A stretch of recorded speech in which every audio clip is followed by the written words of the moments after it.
I just thought of something really weird. I don't know if I'm right or wrong, but since the men I mess with have been on the low down, it makes sense to me now because they've treated me like a man since I'm a trans woman, and I totally agree with science, and I totally think that DNA is malleable or bendable.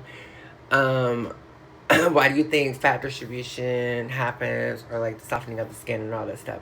It is very possible. And that's why straight people want all of our hormones and the testosterone blockers and the estrogen and androgen. I think that's the name of it, androgen, and the testosterone, shots that trans men take because they want all of that to themselves. Because originally in the beginning, when trans people came about, people were used as test subjects for uh, chemical boosts, basically, for white men that could not get it up because of their ancestors and the thing with slavery and the molesting of black men.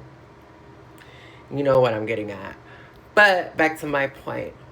All of the men that I've messed with have been on the lowdown. They never treated me like a woman. They never acknowledged the fact that I was transgender or a trans woman because they didn't want to have to deal with the realization.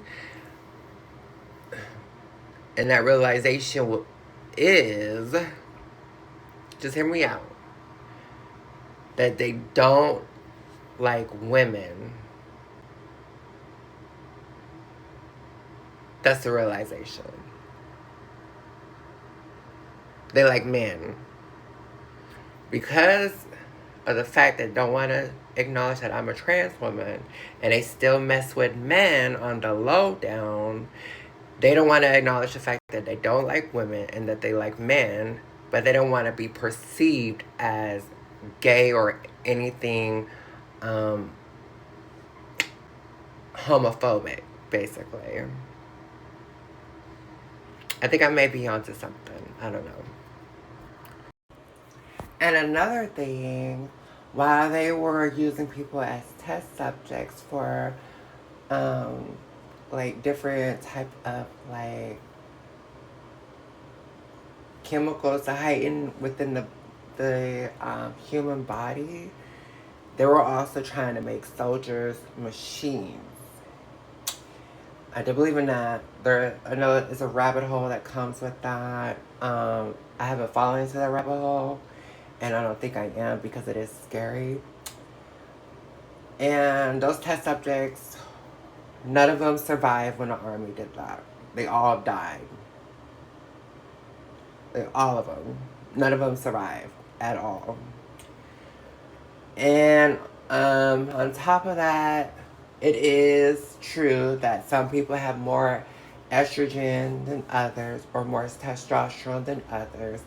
And that has to do with the fact that some families inbred it themselves and lack of nutrients. So, for example, the what's that one age that people bloomers went through the Great Depression where nobody had food for money.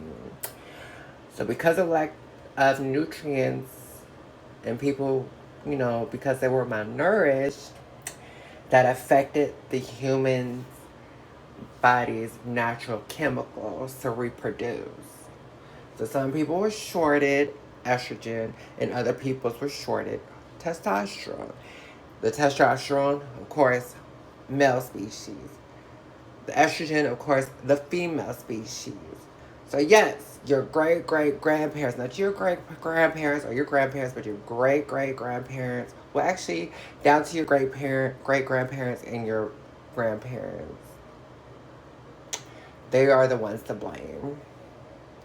But you can't blame family, right? But it's okay to blame them when it comes to a disagreement, especially when they don't respect your views. And believe me, I've been there where my family didn't respect my views. And when that happens, it's okay to cut them off. But eventually you have to grow out of that and become mature enough to face the fact that your family member will never agree with you or your lifestyle, for one. And for two, you can't agree to disagree and move on. Okay? Whether you want to move on by yourself or you want to keep that relationship intact. And I think because of that, that's how people become dismissive avoidance or avoidance. Where when they get in a relationship with someone, they totally dismiss how they make you feel. They totally dismiss how you feel, how they make you feel, as long as they get what they want, what they need from the relationship or situation, and then they move on. I mean, we all been there. I've been there before, especially when it came to that green honey, because I was hustling back in my 20s. But I digress. So people who are not connected to their family are most likely avoidant or dismissive avoidant. Now, people that are dysfunctional acting, and a sudden cue will be that they like what you like sometimes, sometimes they don't. Those are sudden cues. How? Because when somebody disagrees with you, and they see that you get upset, and they're like, oh, it's not that deep. It is that deep. Right away, manipulative. Oh, well, I'm sorry that you feel that way. That's dismissive.